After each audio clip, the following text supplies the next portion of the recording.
So, what do balanced chemical reactions tell us? Well, they follow the law of conservation of mass because you can't create or destroy matter. That means when a chemical reaction takes place, they always have to happen in the ratios as indicated in the balanced reaction. So, for example, if I have one molecule of methane, remember I could use a pointer here, I think, yeah, one molecule of methane reacting with two molecules of oxygen.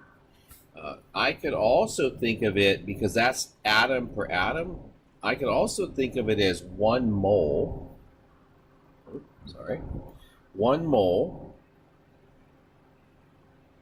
CH4 and 2 moles of O2 react with each other, because the number of atoms or the number of molecules is going to always be proportional to moles.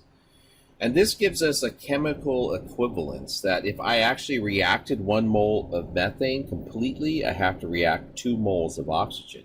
If I were to change that quantity and say 2 moles of methane, right, what happens? Then it has to be 4 moles of oxygen that react. At the same time, right, if I have 2 moles of oxygen, I will get, in a combustion reaction with methane, I will get 1 mole of CO2. And then I'll get 2 moles of water. And this creates what we call chemical equivalence. And a lot of times you'll see an equal sign and a little tilde above.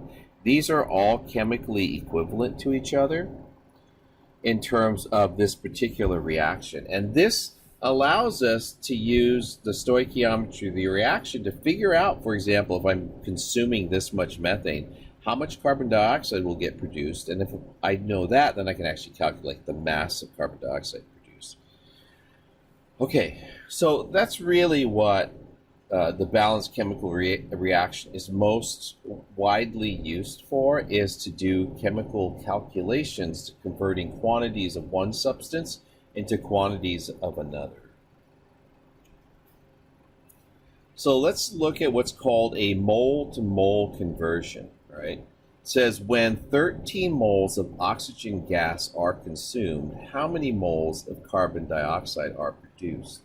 I want you to do these problems using dimensional analysis. So I'm going to start on the left side, and I'm going to say I want to know how many moles of CO2 are produced. This is what I'm looking for. And I go through my problem, and I got to find what's given. So this is the given, right? And then this is also a given in this particular reaction. It's a combustion in the combustion reaction. So I'm going to start with 13 moles of oxygen. And then I'll look at my balanced reaction, and I will interpret it as 1 mole of CO2 for every 2 moles of oxygen. I'll do that out as a calculation. That comes out to be 6.5 moles of CO2. And the significant figures all lie with this number. It's 2 significant figures. These mole ratios are considered to be exact because they represent, or they come from, the whole numbers of atoms. So integer values of atoms, like 1, 2, 3, 4, 5, that kind of thing. And so those are considered to be exact, and we don't think about the sig figs for that. So we're basing it entirely off the 13 moles. So that's how we do what's called a mole-to-mole conversion. And you can pick any 2 quantities that you want to convert. So what I want you to do is try this problem. If you produce 25 moles, 25.0 moles of H2O, so if 25 moles of H2O are produced, how much methane was consumed?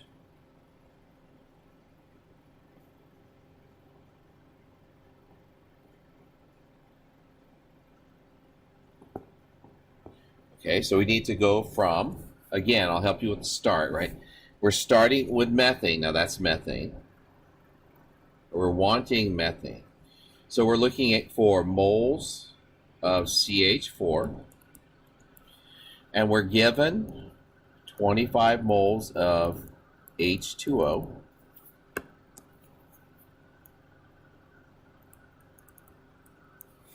Find the mole conversion and calculate the moles of methane that would have been consumed in the production of that much water.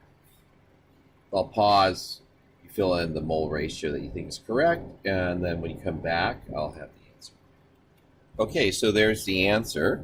The mole ratio is 2 moles of water per 1 mole of methane. I wrote it the other way because I need to get these units to cancel. I should have showed you that on this too. These units will cancel. You're just left with moles of methane for the bottom example and moles of carbon dioxide for the top example.